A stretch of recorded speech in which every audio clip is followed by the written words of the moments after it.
Merci, Monsieur le maire, chers collègues.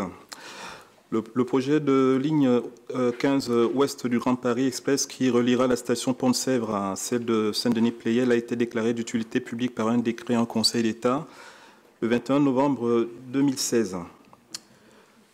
Des modifications ont été apportées sur l'implantation de la gare de la Défense, ainsi qu'une adaptation sur l'emprise de chantier de certains ouvrages annexes et la mise à jour des coûts de rentabilité. Alors, ce qui a nécessité la mise en place d'une déclaration d'utilité publique modificative. À l'heure actuelle, cette DUP modificative a donné lieu à l'ouverture d'une enquête d'utilité publique qui est actuellement en cours, donc qui a commencé donc le 28 juin et qui va s'étendre jusqu'au 29 juillet de 2021.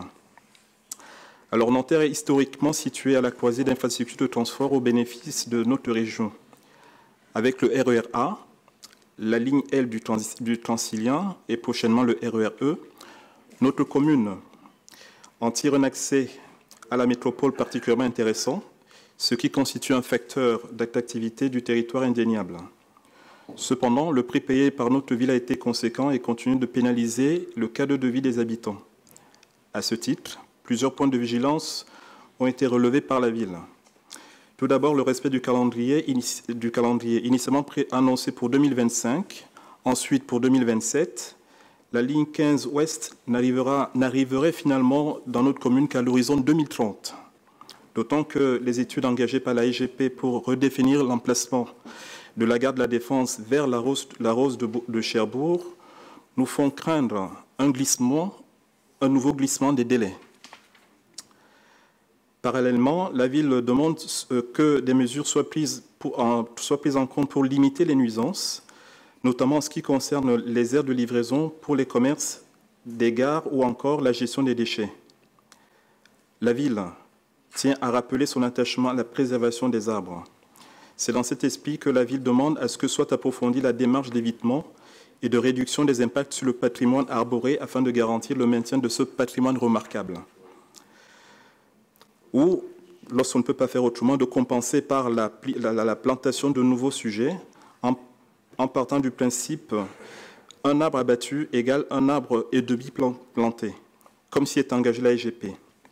Alors, en l'absence de ces impératifs, la ville se réserve le droit, par exemple, de ne pas délivrer d'autorisation de dérogation horaire ni d'occupation du domaine public.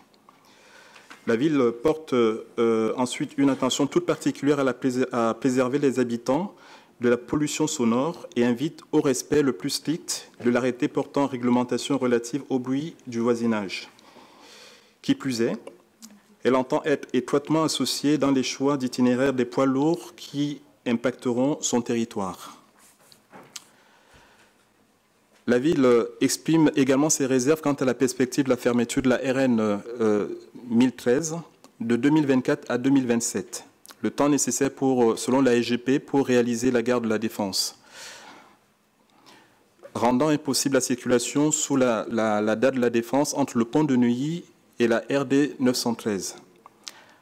Ne figurant pas dans la DUP modificative, cette fermeture n'est qu'envisageable que si des garanties sont apportées, notamment sur la mise en service du RER E à la gare de La Folie, mi-2023, l'intégration du tramway T1 dans le cadre du contrat de plan État-région, ou bien la gratuité de l'A14 le temps des travaux et le lancement appelé JO, Nanterre étant site hôte comme cela a été dit précédemment. Au-delà, la ville s'interroge fortement sur la nécessité d'une gare du Grand Paris à la Défense, qu'elle considère comme inutile, coûteuse et non adaptée, d'autant que sa réalisation n'a que peu d'intérêt pour notre commune et n'entraîne que des conséquences difficilement supportables pour notre territoire.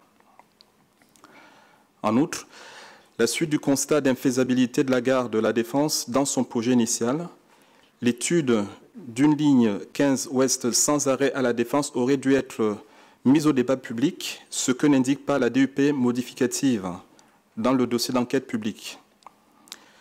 En conséquence, la ville émet un avis favorable à la déclaration d'utilité publique modificative, relative à la ligne 15 ouest du Grand Paris Express, à l'exception du point soulevé dans l'article 2 de la présente délibération, sous réserve de la bonne prise en compte des enjeux environnementaux, tout particulièrement sur le patrimoine arboré existant à conserver, du respect du calendrier annoncé, de la valorisation des espaces publics impactés par les ouvrages annexes après les chantiers, de la bonne prise en compte du respect du cadre de vie des Nantériens pendant la durée du chantier. La ville émet un avis défavorable, comme on l'a déjà dit, à la réalisation de la gare de la Défense à la Rose de Cherbourg sur le territoire de Puteaux, jugée comme inutile, coûteuse et source de conséquences difficilement supportables pour Nanterre. Je vous remercie.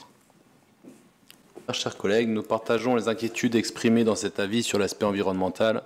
En particulier sur l'avenue Joliot-Curie, il n'est pas acceptable qu'il soit envisagé d'abattre 23 arbres de grand développement et de ports majestueux, en plus des arbres impactés par le tramway T1.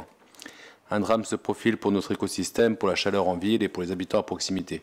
Nous devrons être vigilants et nous organiser pour éviter le pire avec une compensation généreuse uniquement en dernier recours. Le quotidien des habitants risque également d'être largement impacté par les nuisances liées au chantier et nous devrons être fermes face aux opérateurs. Nous souhaitons revenir sur un point particulier qui nous semble défier le bon sens le plus élémentaire. Alors que la ligne A est la ligne la plus fréquentée d'Europe, il n'y a pas de correspondance directe de prévue entre la ligne 15 Ouest et le RER A. Pour la Défense, il est possible de prendre le RER E à Nanterre-la-Folie par exemple, mais pour aller à Saint-Germain-en-Laye ou à Cergy-Pontoise, le temps de trajet risque de s'allonger fortement.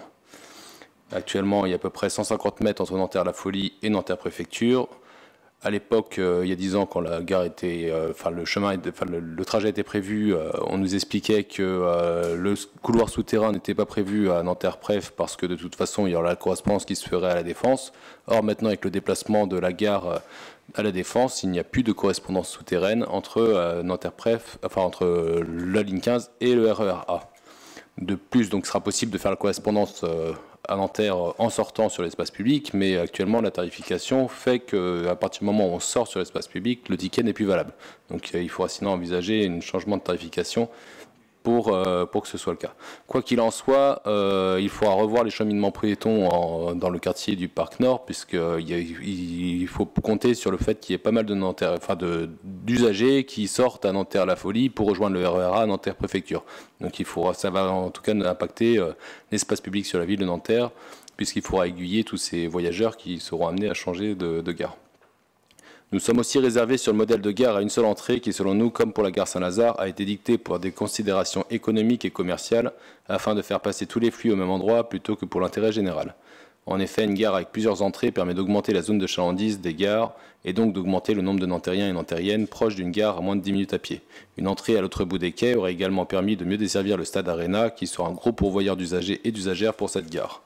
Donc ça, c'est pas spécifique à Nanterre, puisque c'est la Société du Grand Paris qui a choisi ce modèle-là pour toutes les gares du Grand Paris, ce qui est bien dommage. Nous soutenons pleinement la position prise contre la gare du Grand Paris Express de la Défense, actuellement positionnée à la Rose de Cherbourg, qui apparaît inutile et coûteuse, vu la proximité avec la gare de Nanterre-la-Folie, d'autant plus que les élus Europe Écologie et Verts d'opposition de Puteaux sont également opposés à cette gare. Ils l'ont fait savoir. Nous avons également l'inquiétude de voir fleurir de nouvelles tours alors que le modèle de développement de la Défense est une fois de plus questionné par la crise sanitaire et le développement du télétravail. En somme, ce ne sont pas de simples ajustements, mais un changement d'orientation qui est requis pour que ces projets d'infrastructure que nous soutenons voient le jour dans de bonnes conditions. Merci à vous.